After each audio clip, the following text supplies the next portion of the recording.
I think I've perfected my iPhone vlogging setup. Oh, perfect.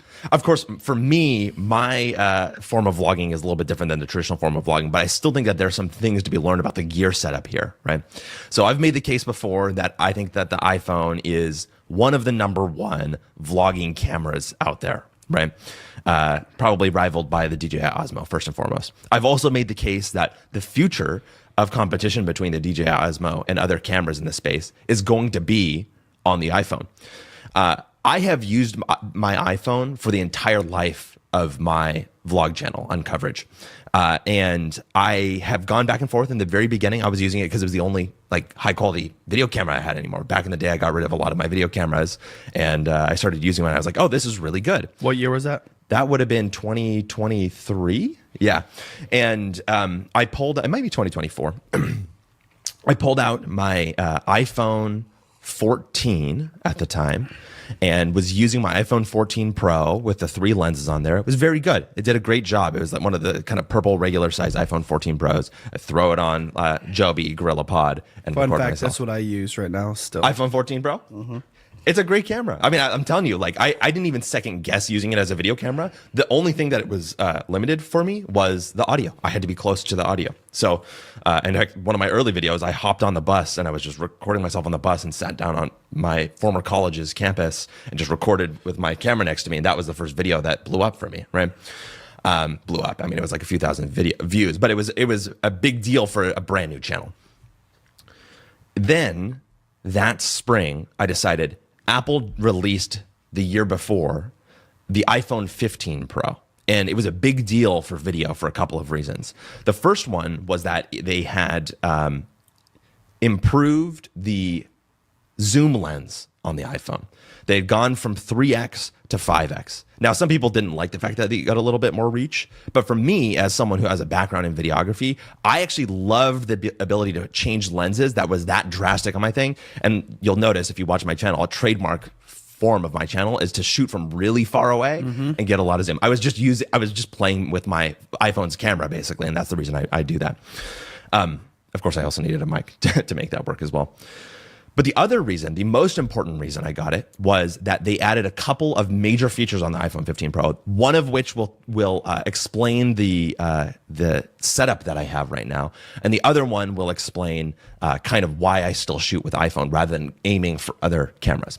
So the first one is that they added USB-C to the iPhones. Big deal, because what that allowed you to do is plug in external hard drives, plug in the standard kind of plugins for things like the DJI Mic and things like that, and use a standard set of peripherals that you might use on any other device directly on the iPhone. Now, we'll come back to that in a second. The other one is that Apple added a bunch of pro video recording features, including recording in what they call ProRes Log. You're familiar with ProRes Log? It's like where it's raw. Yeah, it's basically like it's kind of like muddied out and things like that. For me, because that's part of the appeal of my channel, I think, to some people, I'm doing color grading in post and things like that. Definitely don't recommend that everybody does this type of thing, but it gives me creative flexibility for someone who has, decade. You can have like a theme and a feel to it. Exactly. Yeah, just kind of a way to add a little bit of spice to my videos, right? So I love those things. I never upgrade off cycle. I never buy my phones outright, but I did that year because I knew I was going to be using my iPhone so much to record, and so I did it. But here's what I found out when I was using the iPhone 15 to do those things. Number one, when you record in ProRes Log, it eats up disk space like nothing else. Like literally a minute of video can be like 15 gigs sometimes. Wow. It's crazy. And I'm recording like 30-minute videos sometimes. And so I got the bigger storage size on the phone, but it still wasn't enough. So that was one problem. The second one, like I already alluded to, was that I wanted an ability to use a microphone other than the iPhone microphone, especially because I wanted to shoot from a far ways away. And so I needed at least 2 key peripherals on my phone in order to make it a good vlogging setup for me. The first one was the ability to attach the DJI Mic, which is just, I think, far and away the best kind of easy to use, most flexible creator microphone right now. I think you'd probably agree with that, right? And they also have even newer ones that are like a mini and a Mic 3. I don't know the entire lineup, but there's some really good products out there right now. They're getting really small and really capable. Yeah, in fact, I should probably upgrade it because when I put the microphone on my chest, it kind of droops everything down. The second thing that I needed was an external hard drive to record to. And so what I did is I picked up one of my old SSDs and I kind of plugged it into the back of my phone, and I immediately realized there's no way to hold this thing on here. About the only thing I could do is put some tape on the back of my phone to hold it to the back, right? Because if you imagine, there's a cord coming out of the bottom of your phone, and then you've got this big kind of, relative to your phone, almost the size of your phone, honking sort of SSD on the back that's kind of like flopping all over the place because it's not held in by anything. So there are solutions to this, right? So I want to do this because I was recording, because it allows you to record out via USB-C to those hard drives. And the solution back in the day was a specific mount for your phone for the SSD. Now, because I had the iPhone 15 Pro Max, this was the kind of beginning of the true Pro camera accessory modules, accessories for the iPhone. And so what they released at the time, there was another company called Beast Cage. They released this thing, I think it was just called the Beast Cage, basically. They'll let you put your iPhone in there, and it gave you traditional cold shoe mounts, and I forget the size of the screws, but screw mounts and things like that. So I could put my phone in there. It would give me some buttons on the sides. Gave me a clamp on the back that was reconfigurable. I put my SanDisk SSD in the back there. And then it also let me mount my DJI Mic on the top, and then connect it all with a USB-C hub that was all running into my phone. It was a crazy looking kind of beastly. It was the Beast Cage looking setup. In fact, when we were in New York last year, I walked around Central Park and I got like 10 questions about what I was carrying because it was such a weird looking thing. So it stood out, to say the least. It also lets you, by the way, plug it into a traditional quick release mount, so you can put it on a tripod. I'm not going to lie to you. That setup was so unwieldy that it definitely prevented me from making like 3 or 4 videos last year, which was a huge lesson for me. And I should have, you've told me this from day one, that you got to simplify the process. I was going too far on the production side at that point. It was preventing me from recording. Was that the punchline? That's the punchline of that story. But the real punchline is what I've replaced it with, because I still record on my iPhone. I just upgraded to iPhone 17 Pro. Back to the regular size. So it doesn't fit in the Beast Cage anymore, by the way. That's a lesson to learn about recording with your iPhone. But what I've done is I've simplified everything down.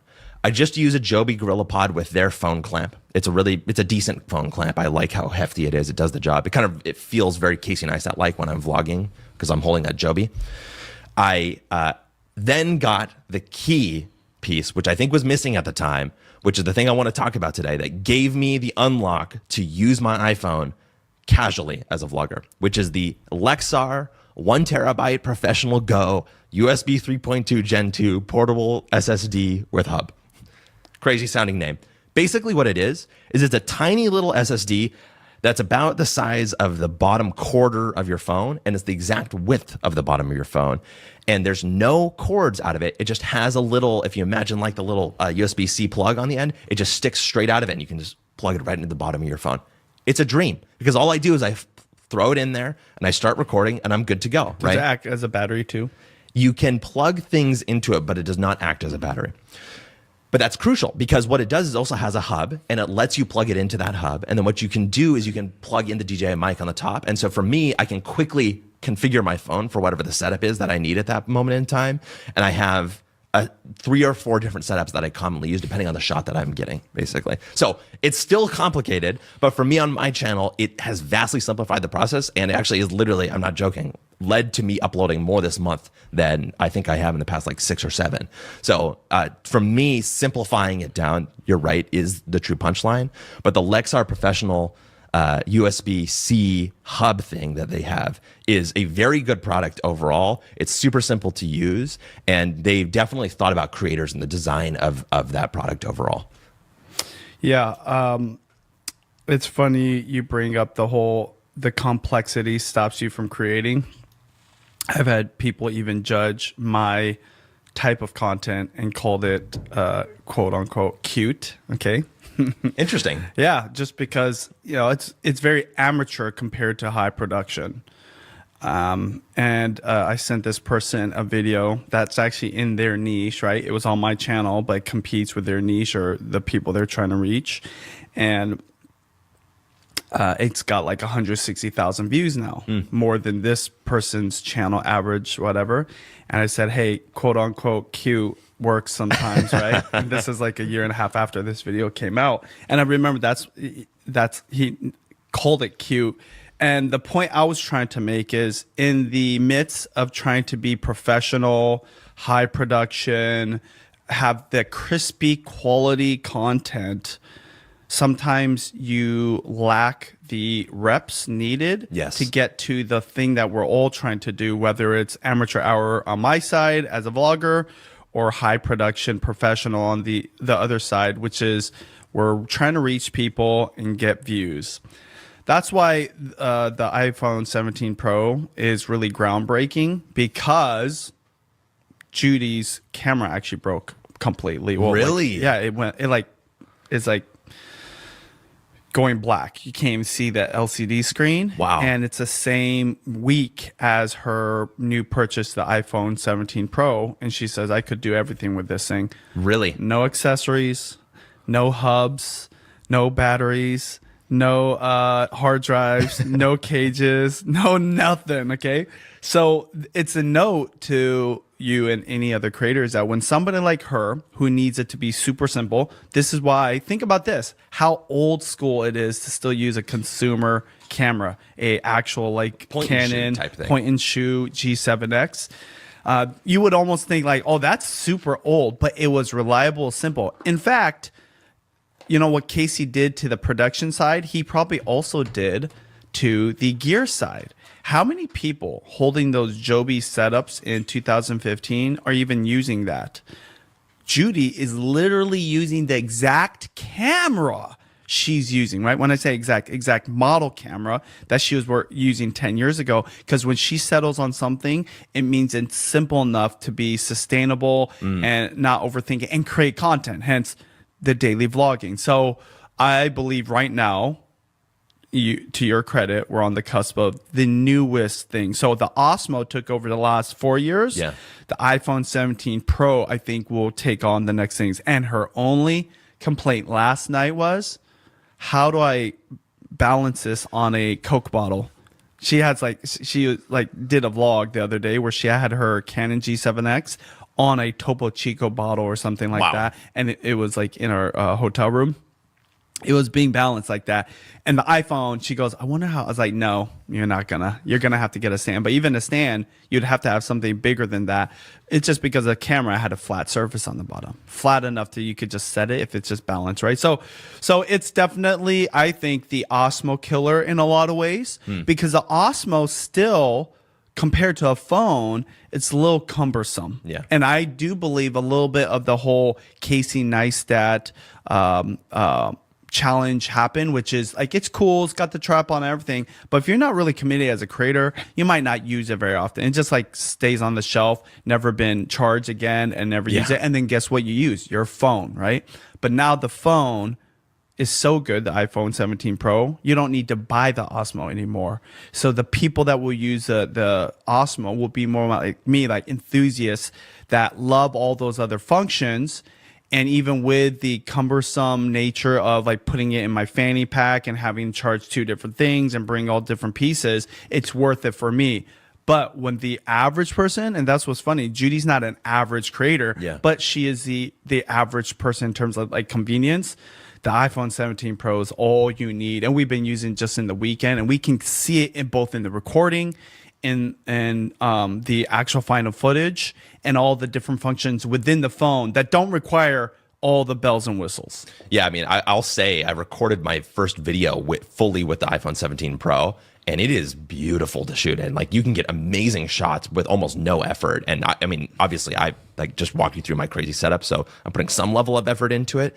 But also, I've done some just like traditional, straight out of the main camera app vlogging type stuff, and it looks really, really good. It's amazing. I think there's one more thing I'd say though. Why you think that, and significant you saying that. I think the world has gotten used to iPhone quality. Well, and also think about what people are watching. I know we talk a lot about the TV. A lot of people are watching on their phone in the first place. Yeah, on their phone. But even on the TV, it's 1080. It's 4K. So it's good enough. It's crispy enough. But you know what? when she said, "Oh, we might not need a vlog camera," I was the one that said, "No, actually, we should," because there's something about the bigger glass that no amount of processing can make up for. So I still think the glass is important. It's funny, like I'm the one on the other side, like, hey, you should be of all people using a DSLR because it has all the things that you need, right? Yeah, that's you true. don't need a hard drive because you have an SD card in it. But my point is, I think the world and even creators, because again, that creator that said that's cute, he's like, I'd rather have the views than have the quality of content. So we're getting like, we're accepting it, and it's gotten good enough to where, like, say you were the DSLR guy or the Casey Neistat setup or the Osmo setup, you're like, it's good enough. Everyone says it's good enough. We're off to the races now. Yeah, and just one thing too. I mean, I love the story about Judy putting the camera on top of the Topo Chico because it's a callback to the very beginning of how you guys got your vlogging journey in the first place. Like, it shows you that, I mean, the story that you tell, and maybe I should let you tell it, but I'll give you the first pass of it, is that Judy used to use a set of shoe boxes as her tripod. And it shows you just actually how powerful that was, that it wasn't just something she was doing at the beginning of her career. She still does it today, and there's wisdom in it. And that if you think about my setup, I just described like 5 different pieces that I require before I can like fully record something that I want to do on my channel. She has one. Right? I mean, do I have that right? It's just the camera is like the one thing that she uses. The one thing. She doesn't use a mic. She doesn't even, like, right now, she's like bugging me about the hard drive to take stuff off her laptop. Wow. She doesn't even carry that or think about that. I've always been her pack mule in terms of the creator stuff, like all the accessories, right? Even I would load 3 different kinds of tripods just in case, maybe for one shot, she might be okay with me setting it up. But no, the only thing she had is the camera, and the tripod is a good lesson because she can put together things to make a tripod that's around her, but she doesn't have to carry it. She's very mobile. She's very free. So what does she use on the iPhone then? For when she sets To like it up, set it down, because it doesn't stand on she the always side. uses a G7X. But now if she uses the iPhone, this is why I was saying it for the glass and the zoom capabilities on the G7X. Because the G7X definitely, it has a different look, especially for low light. Totally. That's where the glass really commands. But she doesn't set it on anything. So when she needs to set it on something, that's why she has a G7X. The iPhone, right now, what she'll do is she has an iPhone holder. But again, it's only in her bedroom. Whenever it's around, she might use it. And it's even like a burden if someone has to go upstairs. So she'll just set it on the window, but never. I've seen cases, though, where a little tripod thing can come out, but it's not going to stand on a Topo Chico. No, that's very true. Just to bring us back to the river a little bit, to finish commenting on the Lexar thing that I like, I've learned that editing on an external hard drive is really nice. It makes it so that my computer, I never have to worry about putting things on my computer. I just put my Final Cut projects on there, edit from there. That's all fine and dandy. And I will also shout out, if Judy's interested, these MOFT tripods stick to the back of the phone. They're MagSafe, and they let you carry them with you, and they fold out basically so that way you can stand them up. Now you can't stand it on a Topo Chico thing because it's too wide, but you could stand it on a set of books or something like that, and it's really nice. Is it a battery? It sticks. It's not a battery, but you stick it on the back and you can use it as a tripod. They're really, really cool. Just to like, I just keep it on the back of my phone at all times, basically, because you never know when you're going to want to hold it out and kind of use it as a tripod. The ultimate iPhone creator setup is a 1 charged battery with a tripod and has the USB-C to USB-C hard drive on it. If you could do all 3 of those, everyone would want that as a creator and it has to stick on the MagSafe.